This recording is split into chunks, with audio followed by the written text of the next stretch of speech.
Ahora, otro aspecto importante también que tienen que recordar en esta introducción de la palabra, de la enseñanza, es que este deshacerse del viejo hombre, este enterrar al muerto, es algo que no va a ocurrir si nosotros no aprendemos a mirar las cosas de forma espiritual.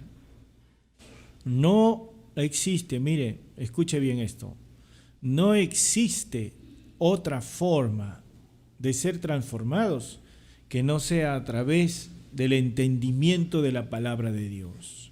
Espiritualmente yo no puedo ser transformado si no es a través del entendimiento.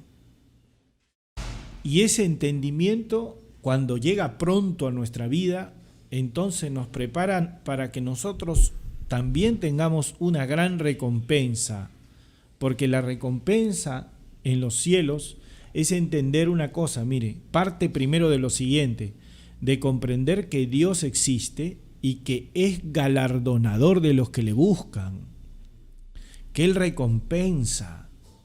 Y las recompensas de Dios no son para que el hombre diga, no, yo ya tengo. Tú no tienes eso. No tienes. Aquí no sirve ese tipo de humildad. Aquí cuando Dios te quiere dar, debes recibir. ¿Y sabe por qué? Porque Dios te da lo bueno. Y Él ama dar. Y el mayor regalo de Dios, el mayor don, la mayor dádiva de Dios es Cristo. Por eso la Biblia dice, tanto amó Dios al mundo que nos ha dado a su Hijo, a su unigénito. Él nos ha dado, se ha dado a sí mismo así, para que todo aquel que en Él crea no se pierda, sino tenga vida eterna. ¿Se da cuenta? Esto es lo más valioso de Dios.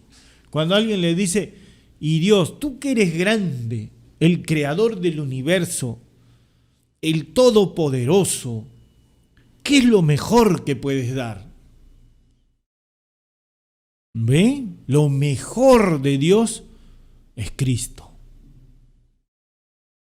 ¿Entiende eso? No hay cosa más grande que dar. Y Él por eso, precisamente porque nos ama, nos dio lo mejor. Y le pregunto, ¿qué es el hombre? Mejor dicho todavía, ¿qué cosa es, como dice el hombre, ¿no? Como dicen los salmos, ¿qué es el hombre para recibir ese regalo? ¿Quién es?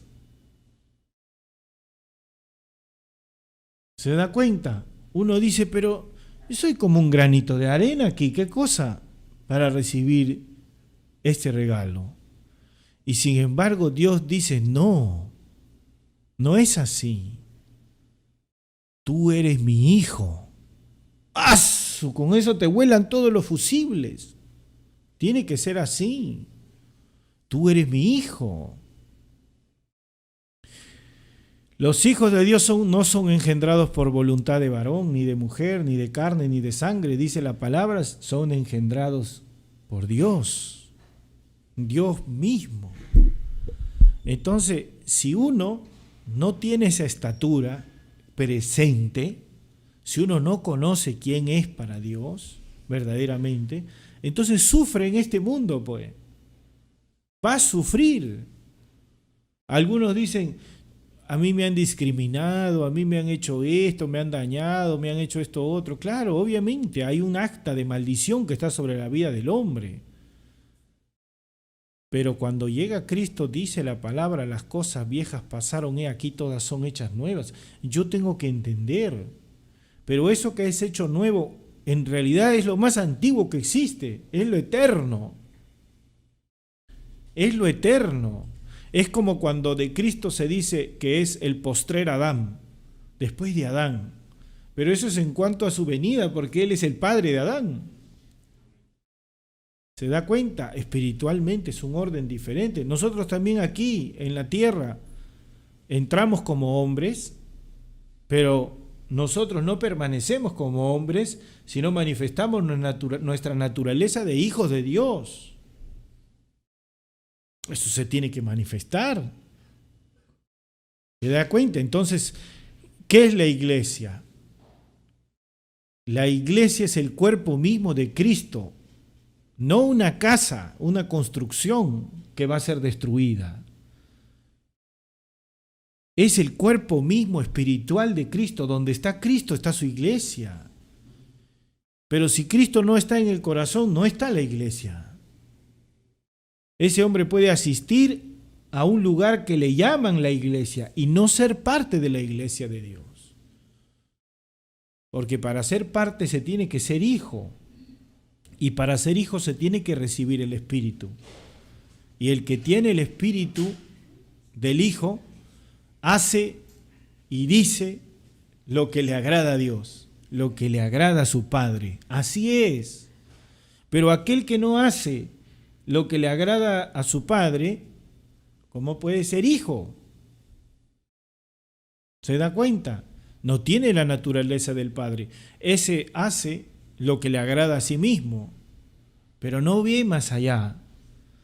Por eso es que cuando Pedro entiende estas cosas y comprende, dice, él se pone a pensar mirando a este cojito que está estirando la mano para que le den algo.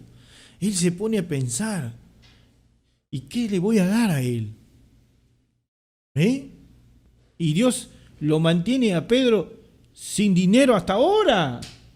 Hasta ese momento no tiene ni oro ni plata. Hasta ese momento, mire. Ay, no, pero si ya está con el Señor, entonces el Señor le ha debido dar su casa con su carro y... Ay, ay, ay. Si le da eso, el Evangelio no avanza. Se da cuenta, ya Pedro se queda cómodo. Por eso también inició la persecución. Porque ya se estaban acomodando todos en sus bancas y dijeron ahí, no, aquí nos vamos a quedar 50 años. 50, 60 años nos vamos a quedar en estas deliciosas banquitas que hemos hecho. Así soltó a los romanos y a los judíos y los persiguieron por todos lados. Y por donde iban llegaba el Evangelio. Se predicaba Cristo. ¿Se da cuenta? Usted tiene que entender eso. Hay un plan por encima de ese plancito que no se cumple, que es el suyo.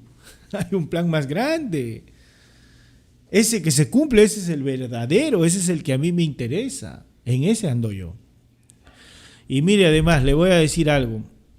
Cuando Pedro dice, ¿pero qué le voy a dar a este hombre? Imagínese que él está pensando ese momento. ¿Qué le doy? Entonces dice, no le puedo dar cualquier cosa a él. Y lo ve y lo ama. Porque para dar el Evangelio tienes que amar a tu prójimo. Escuche bien, el que ama las riquezas difícilmente las suelta, ¿sí o no? Ese no quiere soltar. Pide rebaja hasta del pan. ¿Se da cuenta? Siendo millonario pide rebaja hasta por el pan. Imagínense. Ese no quiere soltar. Y lo que da es solamente para que le den lo que le conviene a él. Así es. Él suelta el dinero solamente cuando le aseguran que hay un pescado. Él suelta ese anzuelo solamente cuando el pescado está ahí, cuando ha mordido. Ahí paga. No quiere arriesgar, no tiene fe, tiene miedo. ¿Se da cuenta? Tiene temor. Y cuando aumentan las riquezas, aumenta el temor también. No crean ustedes, no, el temor se va, hermano. No, aumenta el temor de esos hombres. Me van a engañar, me van a matar, ahora van a querer mis propiedades, ya no puedo salir así nomás, me van a secuestrar. Cambia la vida. Y dice, ¿cómo quisiera ser como la gente? No sabe cómo la gente puede salir y comer en un centro comercial su comidita, su comida chatarra, ahí mirando a la gente y sonriendo y regresar a su casa. Yo no puedo salir porque a mí me tienen como 50 mafias, ya me tienen marcado. ¿Se da cuenta? Ya me tienen marcado. Y saben a qué hora entro, a qué hora salgo. Y no solamente eso, en otros lugares también los mismos hijos están esperando y cuándo se va a morir. Porque ya de una vez tiene que soltar. ¿Y a mí qué me va a tocar? Dicen. Y cuando se enferma, en lugar de entristecerse, ya están hablando con los abogados. ¿Se da cuenta? En vez de ir a verlo, ya, en vez de llamarlo, ¿cómo estás, papá? De frente llaman al abogado y le dicen, Mario, ¿tú tienes todo listo? Cualquier cosa que pase... Y todavía dice, Dios no quiera, dicen. Imagínense. Y en el fondo, en su corazón está cargado de ese engaño. ¿Y para qué sirve eso? Y entonces Pedro dice, en el nombre de Jesucristo de Nazaret, levántate y anda. Oro ni plata tengo, lo que tengo te doy. Eso es grande, grande, grande, grande, grande, grande. ¿Usted quiere saber qué tamaño tiene en el reino de los cielos? Piense usted, ¿qué es lo que da?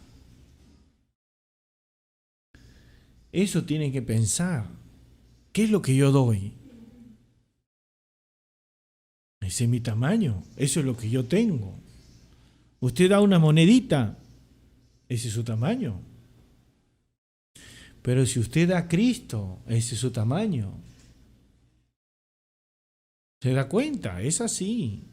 Eso tiene que ser así. Así está hecho. Si Pedro viene y le dice, oro ni plata tengo, pero Juan tiene una moneda. Juan, préstame. Qué bueno eres, Pedro, pero me lo vas a pagar. Sí, trae nomás. Toma. Y el cojo dice, wow, qué amable es usted, señor Pedro, que me ha dado una moneda, le agradezco. ¿Se da cuenta? ¿Y dónde está Dios ahí? Ese es un negocio de hombres, pero no está Cristo allí. ¿Ve? Ahí no está Cristo. Hermano, me dice alguien, porque hay personas que son más humanistas, ¿no? Y dicen, hermano, pero entonces no hay que darle al pobre nada, ayudarle, ya no hay que con lo físico, proveerle lo que necesita, entonces ya no hay que ser así. No, sí hay que ser así, pero hay que entender bien, porque todo tiene una fuente, porque no se trata solo de dar. Hay gente que da para que sea levantado la carne, para que sea levantado el hombre. Por eso dice la palabra de Dios, apartaos de mí, hacedores de maldad, nunca os conocí. Nunca, pero nosotros en tu nombre hemos echado demonios, en tu nombre hemos sanado enfermos, en su nombre hasta limosnas han dado. ¿Se da cuenta? Sí, pero yo a ustedes no los conocí. ¿Por qué? ¿Dónde está la diferencia? En cambio los otros dicen lo mismo. Es más, dicen lo mismo y el Señor los llama benditos. ¿De dónde está la diferencia? La diferencia está en el corazón. Ahí está la diferencia. Por eso lo físico hace ver a muchos como buenos cuando son malos. Es engaño. Pero el que da el evangelio no puede ser malo. Si el evangelio es el evangelio correcto, porque hay también quienes adulteran la palabra. ¿Y sabe para qué adulteran la palabra? Usted se va a dar cuenta, para beneficio propio nada más. Ahí tú conoces el que es asalariado. Esa es otra historia, pero también es verdad. No todos son así, pero muchos hay así.